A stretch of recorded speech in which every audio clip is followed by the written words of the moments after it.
Today, Great.com talks with Seneca Crosland, who is the president of Canadian Horse Defense Coalition. If you have not heard of them, they are an organization working towards ending horse slaughter and the live export of horses for slaughter for human consumption.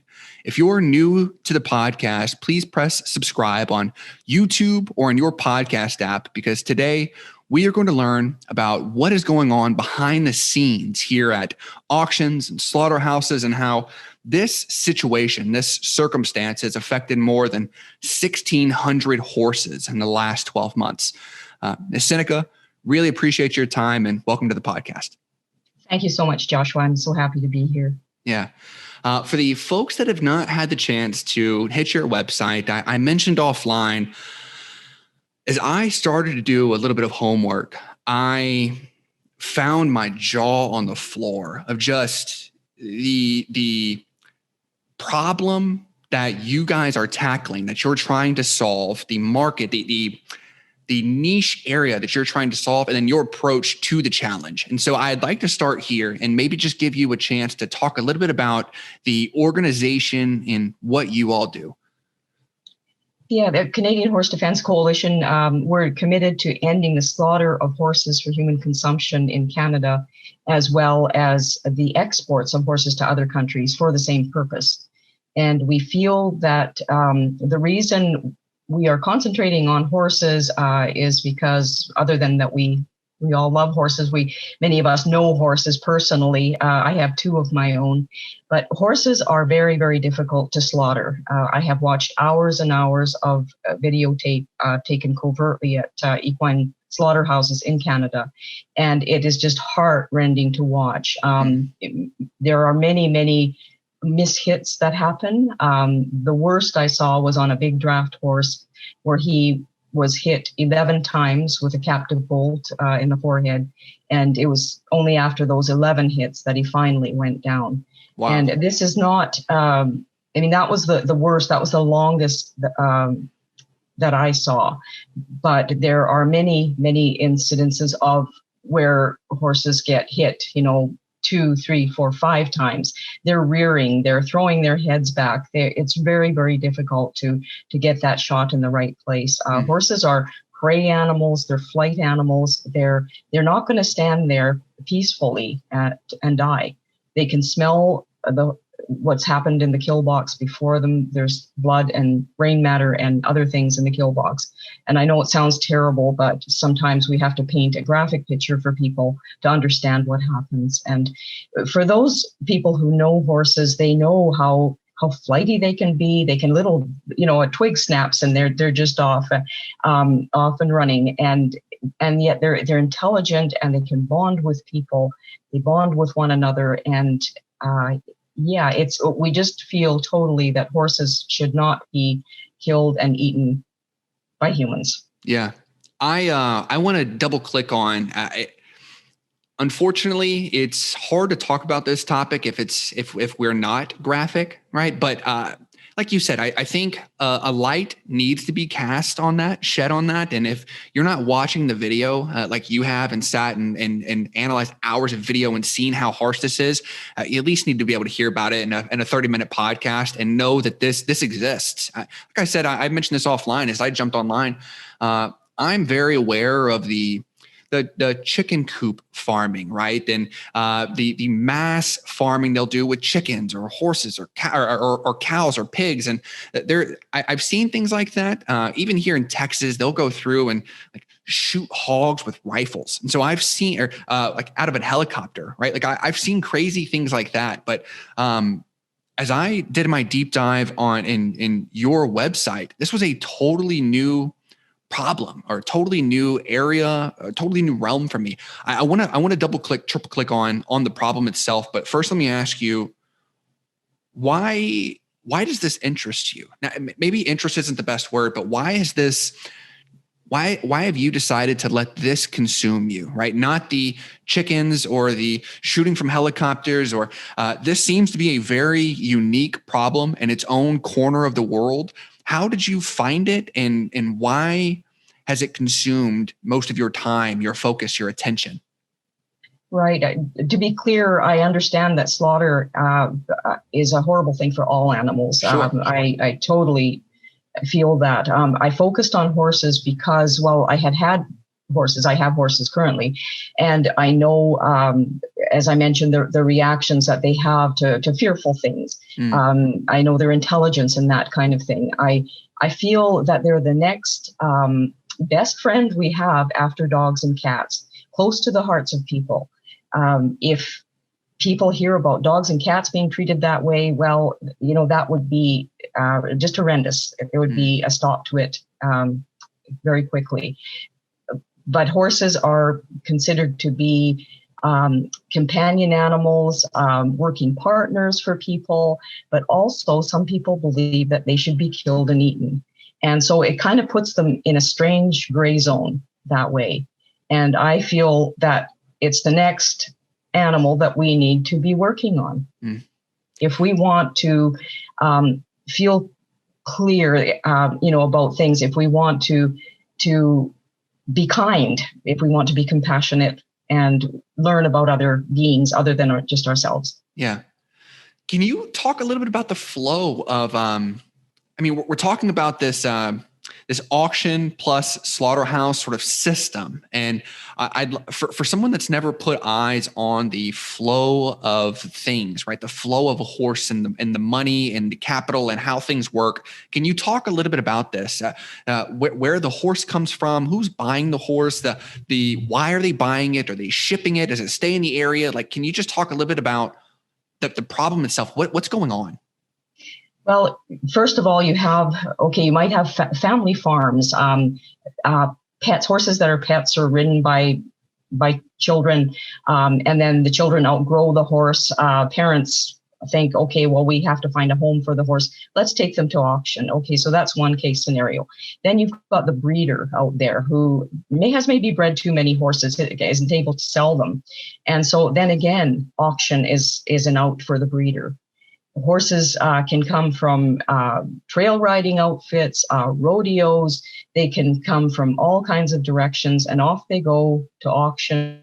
The feedlot operators are there. The meat buyers are there bidding on them. Sometimes you get rescue people in there as well, bidding against the meat buyers.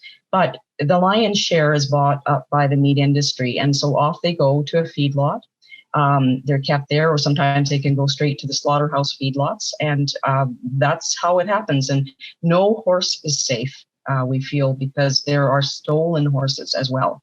Every now and again, a story pops up in the news. Someone has lost their horse or two horses, and they can't be found anywhere. How does one find them in those massive feedlots that house all kinds of horses? It's really hard to do. Most times when this happens, the horses are missing forever. What is the second option? I mean, in the example that you gave there of a family buys a horse for, their 7-year-old or their 12-year-old who wants a horse. Right. And as they grow, at some point they go to college or whatever. And then they have this horse that the parents don't really want to take care of, or the whoever it is, the kid is no longer there. Maybe, and again, this is a brand new industry to me, but maybe the family says, this is going to be the next best thing. Let's put this horse in a place that they're going to be taken care of and bring them to auction. If they weren't to go to auction, what is the next best thing? Or is there a way to control who gets your horse at auction? Like, I don't want someone that slaughters horses to buy this. Like, how do we ensure that doesn't happen? Well, the best thing is to prevent that horse from going to auction in the first place. Got it. What that family should do is put the word out. Who would like to buy this horse? Keep the price above meat prices so that a meat buyer doesn't come along and say, hey, I've got a good home for your horse. Whereas in fact, all they want to do is sell it for slaughter.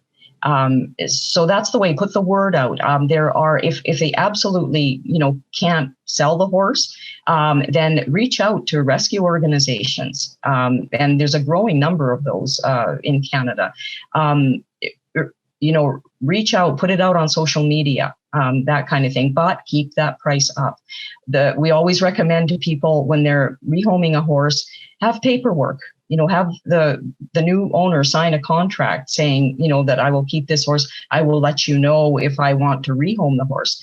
And they should, if possible, do follow-up visits. They should phone for veterinary references, farrier references, anything they can get on that new home, and just ensure that that horse is going to be going to a good home and not to a meat buyer.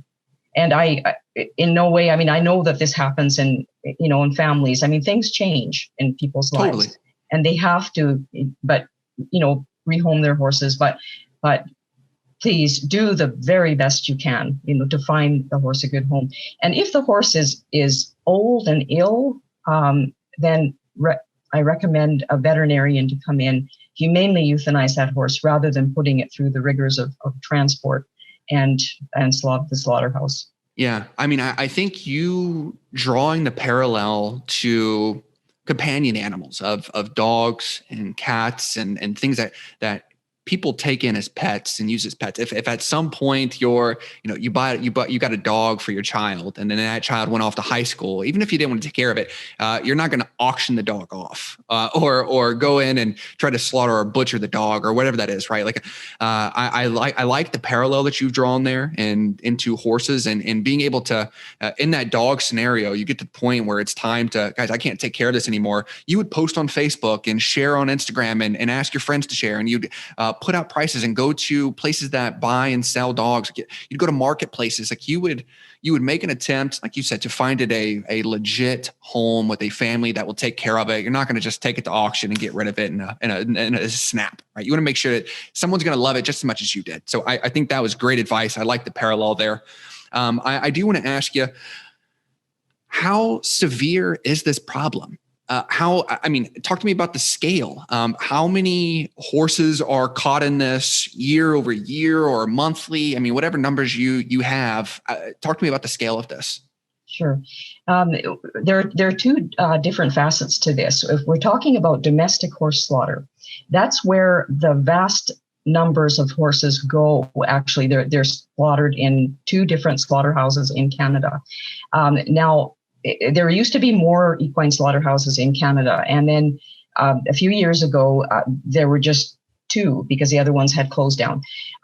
So now it's really difficult to find out numbers because the government has said that it's a family-owned business now, that it's the same family that owns both of the slaughterhouses, one in Alberta and one in Quebec. So they're not releasing numbers. However, we've been able to figure out there's ways of, when you look at, the amount of the weight of meat and so on, and you compare it to other years, then we've been able to figure out that possibly somewhere between 20 and 30,000 horses are slaughtered in these two slaughterhouses every year in Canada. Wow. But yeah, and then there's the separate issue of sending horses off to countries like Japan for slaughter there. And in 2020, there were about 1,600 horses who were sent there to Japan to be slaughtered. So as you can tell from the numbers that I'm mentioning, it is a far lower number. But the problems are still there, and people are really getting irate about this when they think about these large draft horses that are bred solely for the purpose, like cows. They're sold for the market, and then they're sent off on this trip to mainly Japan. South Korea takes some as well, but not recently so much. They're put in flimsy little wooden crates with often not enough headroom. You can see their ears are poking up at the top. There are often 3 to 4 big draft horses crammed into these crates. And, these are big horses. They're not pony size, and they're not even regular horse size. They're the huge Belgians, Percherons, and crosses, and so on. And so then they're sent on a trip that usually the flight takes about 10 to 12 hours, somewhere in there. But from start to finish, from the time that they are loaded up at the feedlot in Canada, they go to the airport, they sit around on the tarmac, they're loaded into crates, sit around on the tarmac some more. And then the flight, and then they end up at the other end, and then they go off to the feedlot or slaughterhouse. They're at the other end, feedlot usually, because they'll hang on to them for a while. We're looking at upwards of 28 hours altogether for these horses. In a box, just standing in a box. Yeah. and there's no room to lie down. They don't get fed or watered or anything. And if something happens, like, there's something that causes a plane delay or whatever, then it's that much longer.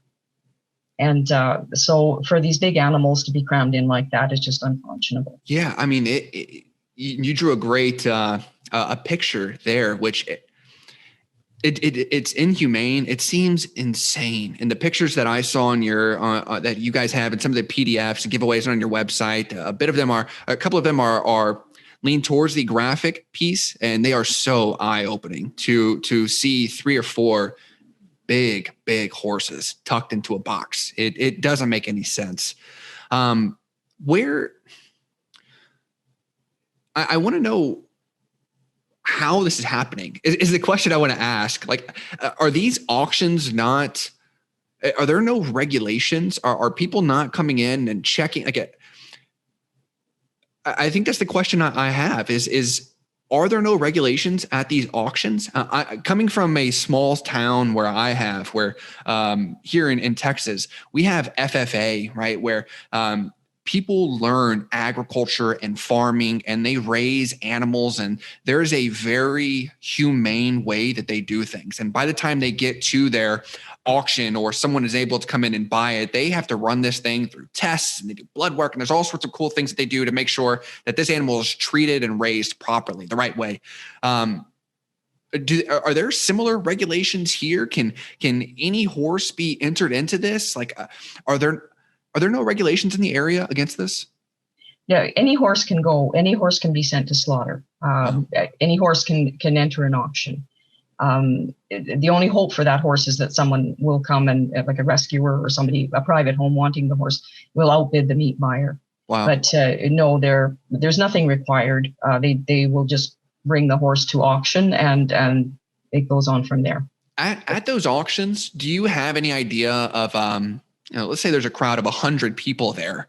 Are 50 of them meat buyers or folks that are looking at those horses as a product and not a thing or an animal? Like, is 60% of them, 80% of them, 10%? Like, how many people at that auction are there for meat versus are there for horses? If that makes sense. Yeah, it totally depends on the auction, where the auction is held. There's some they're sort of termed, meat auctions, because, they know that the meat buyers are going to be there, and they're often sitting. I've been to an auction. They're often sitting in the front row, bidding away. But these days they have, because of COVID, they're having online auctions, of course. So I would say that there's a mishmash. There always will be some, rescuers and private homes there looking to see what horse they could buy or bid on. But for the meat auctions, I would say, yeah, that's what happens, is that it's the meat guys that are there bidding on the horses. So I'm shaking my head because each question I'm learning something new here, and this is it's so baffling. Are people targeting horses? I have to make sure this question is odd to ask, but what is the benefit? Like, is horse meat so rare? Is it like Wagyu beef? Like, does it just taste great? Is it like rhino horn where there's no true benefit to it, but for some reason, and Japan or in other areas, that it is sought after for other sort of health reasons or benefits? Like, why horse meat? Like, why is this even happening? Are cows and pigs and deer, and like, is this not enough? Why are people going after horses? Yeah, one has to wonder. The people who eat horse meat tout the fact that it tastes good. They like it, this kind of thing, and maybe it's a tradition for them. For instance, in Canada, in general, like most of the horse meat is shipped abroad. But in Canada, in Quebec, horse meat can be found there in supermarkets, restaurants, that type of thing. And it has been a traditional sort of cuisine for them. Wow. So horse meat can be found even on the West Coast, like in delis and that type of thing. You can sometimes find it in, maybe European delis and that kind of thing. But if we're talking Canada, then Quebec would be the main place where horse meat is consumed. But people from Quebec have told me too that it's not like it's really prevalent. Like it's not like everywhere you go, there's horse meat. You have to really kind of go looking for it. And yeah, and then of course in Japan, when the live horses are shipped there, or if we ship frozen meat to Japan, it is a part of their cuisine there. That for goodness knows what reason. Yeah, so I've talked a little bit about the problem. I've talked about the different moving pieces, each of which are just as baffling, equally as baffling. I want to spend just a few minutes talking about the solution, sort of twofold. One, what are you doing? Two, what could we be doing?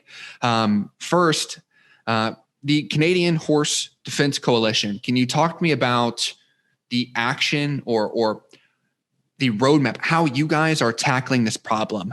Is this on a one-off, sort of locally, case-by-case basis as auctions pop up, your team are out there picketing the auction and trying to drive people away from it? Or are you pursuing this from a legal stance, right, where you're in court and trying to solve things that way? How are you involved? What are you doing to tackle this problem? All of the above, pretty much. We do. There's a legal case going on to do with the live exports. We retained a lawyer to look into that. We lost the first round in court, and an appeal was filed subsequently, and we're waiting for an appeal date. We feel that the judge made some errors there in that court case. So what we were going after is the fact that they're shipping big horses contrary to regulations. Regulations say that the big horses have to be one horse per crate rather than 3 or 4, and that they need to have sufficient head clearance. And so that's what the lawsuit was all about. So we are appealing that. So that's one thing. Then public awareness is a huge thing. And yes, groups of people do go out to like the Calgary airport to protest those shipments. And they have stood in front of slaughterhouses and that type of thing. And we've done petitions and polls and that type of thing. We do have a political campaign going on where we're asking people to contact their members of parliament to talk to them about this problem. We would like to see an end to this all. There is a wonderful member of parliament. His name is Nathaniel Erskine-Smith, and he has sponsored an e-petition, which so far has almost 40,000 signatures on it. And this is an official e-petition that will be presented to Parliament when it comes to June 18th. That's the deadline for signatures there. So what we're asking is for Canadians to sign the petition. Canadians living abroad can also sign the petition. Unfortunately, U.S. citizens or citizens of other countries can't. But we do ask, like probably a lot of people know other people in Canada. No Canadians. Send them, go to our website. It's CanadianHorseDefenseCoalition.org. It comes right up on our homepage. Send them the link to that petition and ask them to sign it. The more signatures, the better. Canadians, we ask to contact their members of parliament, write letters to editors of their local papers, do what it takes to get the word out. We do have a wonderful celebrity on board the cause, the horse exports cause, and she's Jan Arden. She's you probably know Jan Arden. Yeah. I see the smile break off. Yeah, that's a great. Wonderful singer, and songwriter, and she's come forward with her star power, speaking out against the horse exports. Wow. You were headed towards and maybe even hit on the question that I wanted to close with of we talked about how you're tackling the problem, how you've been involved, the organization has been involved. I wanted to close with how others could get involved. Locally, those that are in Canada or close to you can obviously get involved with this petition. They can get involved with your movement. The folks here in the US or that are maybe sitting in other countries, areas of the world, any recommendations, things that they could be doing? I mean, obviously you mentioned there, if you know someone in Canada, it's time to reach out and make sure that you're pointing them to this movement. Is there anything else that we could be doing in our own communities or in support with you? Maybe donations, volunteer hours. How else could we be involved? Sure. Donations and volunteering from the United States. Doing, we can be in touch with these people by email if they're interested in helping. The other thing is that the SAFE Act has been introduced in the U.S. and that's to protect horses from slaughter. That's to stop slaughter and the exports to other countries. Which would, if that could be passed, that would be wonderful for Canada, because then that many U.S. horses wouldn't be crossing the border for slaughter over here. It would be a big, huge step. So if Americans could please support that act, speak to the legislators there, and ask them to support that act. Yeah. Seneca, thank you very much for your time today. I said offline, I've said a couple times here online, this is a eye-opening issue, and I feel honored that I've had the chance to be able to maybe play just a small part in shedding some light on this situation. And I will continue to sort of stay in tune with the momentum that you've built and will continue to build. But very, very grateful for your time. And we're so grateful to you, Joshua, for having us. This is wonderful to get the word out and for the horses. Definitely. Yeah. To the listeners, thank you all for listening. If you enjoyed this episode, please press subscribe on YouTube or whatever podcast app that you're tuning in from. This will show the algorithm that this is an important conversation, so more people can learn about the importance of not only doing their homework and learning more about what's going on in the world and the community around them, but in the importance of having a voice, standing up and doing what's right.